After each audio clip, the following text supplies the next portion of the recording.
राजा, कल अधिक मास समाप्त हो गया है। अधिक मास की कथा के लिए आप लोगों ने हमें बहुत स्नेह दिया है, इसके लिए आप सभी का बहुत बहुत आभार। आज हम आपके लिए वापस लेकर आए हैं ज्येष्ठ महीने की कथा, और आज हम सुनते हैं ज्येष्ठ महीने की कथा का 16वां अध्याय। स्कंद जी बोले कि हे विप्रो, इसके पश्चात राजा भगीरथ निष्कंटक राज्य कर अपने पूर्व पितरों के समाचार सुनकर अत्यंत उदासीन हो गए और समस्त राज्य तथा कोश को अपने पितामह राजा सगर के अधीन कर उनकी आज्ञा लेकर दारुण तप करने के लिए नियमित तपोवन को चले गए।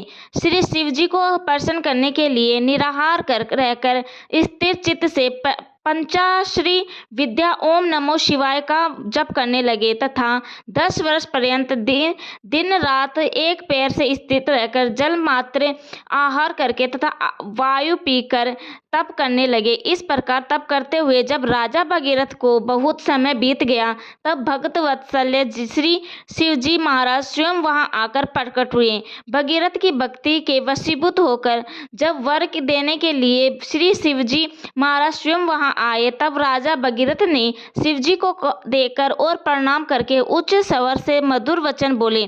भगीरथ कहने लगे कि हे शिव शंभु, आपको नमस्कार है। हे सबको सुख देने वाले जगन्नाथ, आपको नमस्कार है। हे विश्व के सज्जनहार रजोगुण स्वरूप, आपको नमस्कार है। हे पालनहार सत्व गुण स्वरूप आपको नमस्कार है। हे सबके पालनहार कर्मों के फलदाता भक्ति मुक्ति के दाता मन कर्म वचन स्वरूप ब्राह्मणी भूति, आपको नमस्कार है। वायु को अंदर रोककर ध्यानशाली योगी लोग जिस निरह शंभु को देखते हैं, उन सदा शिव को सदैव नमस्कार है। स्कंद जी बोले, हे ब्राह्मणों, इस प्रकार भगीरथ की स्तुति प्रसन्न होकर शिव जी बोले कि हे राजन, हम तुमसे बहुत प्रसन्न हैं, तुम वर मांगो। ऐसा सुनकर राजा भगीरथ बोले कि हे शिव, यदि आप मुझ पर प्रसन्न है तो मुझे आप दृढ़ भक्ति प्रदान करें और पितरों की विशुद्धि के लिए सीधा श्री गंगा जी को लाइए। शिव जी कहने लगे कि राजन, वह गंगा स्वर्ग में आप करती है और गंगा जी को यहाँ लाने का हम में सामर्थ्य नहीं है। त्रिलोक से वेद वंदना किए जाने वाले श्री विष्णु भगवान की तुम वंदना करो। जिस उपाय से श्री विष्णु भगवान तुम पर प्रसन्न हो, वही उपाय करो। वह प्रसन्न होकर स्वयं तुम्हारे पास चले आएंगे। हम उस पर गुप्त वर्त तुमसे कहेंगे। हे राजन, प्रथम सूर्य पुत्र के भगवान विष्णु की स्तुति की और नमस्कार कर उसको प्रसन्न किया। प्रसन्न होकर भगवान विष्णु ने उस गोप्य व्रत को रखने के लिए उनसे कहा और उसकी विधि आदि भी समझाई। उसके पश्चात बहुत दिनों तक भगवान विष्णु ने उस व्रत को गुप्त रखा। इस समय उस व्रत को मैं तुमसे कहता हूँ, तुम विधि पूर्वक उस व्रत को करो। ज्येष्ठ मास में प्रातः काल उठकर विधि पूर्वक स्नान करो और त्रिविक्रम यानी वामन भगवान का पूजन करो। पंचाग्नि का सेवन, ब्राह्मणों को दही चावल का दान और श्रेष्ठ जल दान करो। इस प्रकार 1 मास तक व्रत करने से भगवान प्रसन्न होंगे और समस्त पापों का नाश करने वाली उस स्वर्ग वाहिनी गंगा को लाएंगे। श्री शिव जी के वचनों को सुनकर राजा भगीरथ ने शिवलोक व्रत को किया।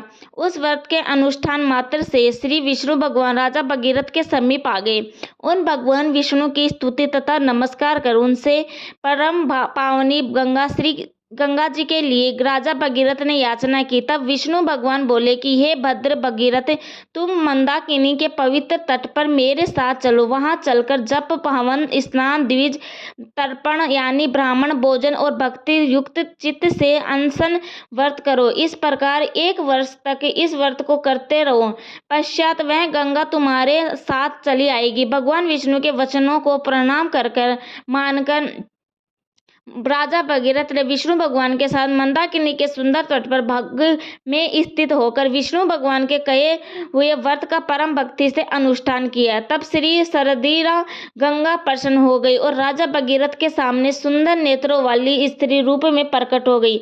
यही त्रिपथा गंगा है। ऐसा जानकर भगीरथ ने इसकी स्तुति की और मंदाकिनी प्रसन्न होकर बोली कि हे राजन, तुम मुझसे वर मांगो। ऐसे वचन सुनकर राजा भगीरथ बोले कि हे भद्र, मेरे साथ पृथ्वी पर पितरों की मुक्ति के लिए चलिए। भगीरथ को यथास्तुति कहकर वह गंगा उसके साथ पृथ्वी तर को गई। एकदम से दिन प्रकट होकर एक दशमी के दिन प्रवाह रूप को हो गई और लोगों को पवित्र करने के लिए पृथ्वी का अवतरण हुई।